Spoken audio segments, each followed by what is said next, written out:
Alors, notre premier muscle qu'on va venir renforcer pour aider notre région lombaire à se stabiliser, ce sont les sous-ombilicaux. Les muscles sous-ombilicaux, ce sont les muscles qui se situent sous notre nombril. Ils font partie des abdominaux. Ces muscles-là, ce sont le groupe musculaire qui soutient nos viscères. Donc, nos viscères viennent s'appuyer au niveau des sous-ombilicaux. Si on n'a pas un bon soutien au niveau de ces muscles-là, le fait que nos viscères vont venir s'appuyer au devant, ça va créer un contrepoids vers l'avant. Donc, c'est comme si notre centre de gravité est un peu plus projeté vers l'avant. Ceci va venir créer une surcharge au niveau de nos muscles lombaires qui vont travailler très fort pour nous maintenir debout contre la gravité et pour contrebalancer cette surcharge-là qui va être faite au niveau du bas de notre ventre.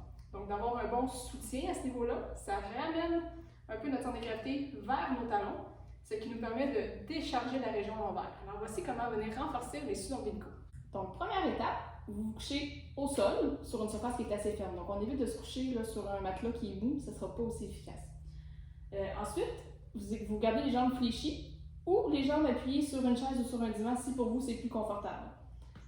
Alors, une fois que la position est prise, vous prenez une grande inspiration et à l'expiration, vous venez basculer votre bassin pour venir écraser votre colonne lombaire au niveau du sol. Une fois que la contraction est faite, vous pouvez venir sentir dans le bas du ventre ici que ça devient dur. Donc, c'est des bons muscles qui sont contractés. Ensuite, on maintient la contraction tout en respirant normalement. On ne bloque pas notre respiration, on veut garder les muscles bien oxygénés tout le long de l'exercice. Donc, une fois que la contraction est faite, on la maintient 5 secondes et on relâche doucement. Il ne faut pas tricher. Donc, on évite de venir pousser avec nos talons au sol pour faire la bascule de bassin. Donc, il faut vraiment que le mouvement vienne de nos abdominaux pour venir faire la bascule et non par la force des talons sur le sol. Vous répétez ce mouvement-là 3 séries de 10 à 15 répétitions, sauf si pour vous ça vous occasionne des douleurs ou c'est trop difficile, vous en faites moins. Y allez à votre rythme et à votre étape. Étape B, on part avec le même mouvement de base. On inspire, on bascule le bassin. Une fois que la colonne lombaire est bien écrasée au niveau du sol, on vient soulever un pied, on le redépose, soulever un autre pied, puis on le redépose tout en gardant la colonne lombaire bien appuyée au sol et tout en maintenant une bonne respiration. Puis on relâche.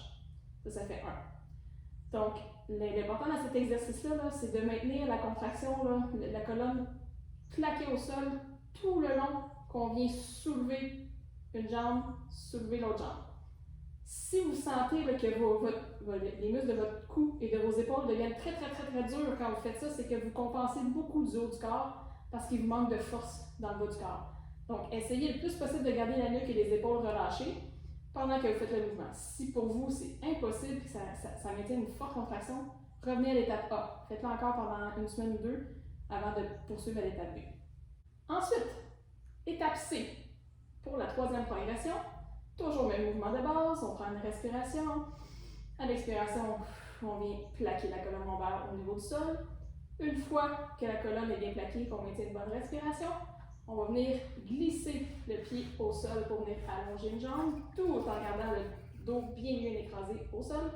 Puis on ramène toujours en glissant le pied. On veut que le pied glisse, on veut éviter que vous le gardiez dans les airs en suspens ici. Parce qu'en gardant votre pied en suspens, vous venez créer une forte contraction au niveau du psoas. Le psoas, c'est un muscle. S'il se renforce beaucoup, il va venir tirer sur votre colonne lombaire et on veut éviter ça parce que ça peut vous occasionner d'autres douleurs. Alors voici ce qu'on veut éviter.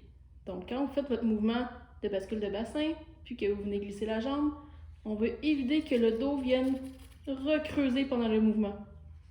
Donc il faut vraiment que le tout reste stable, bien plaqué au sol tout le long du mouvement.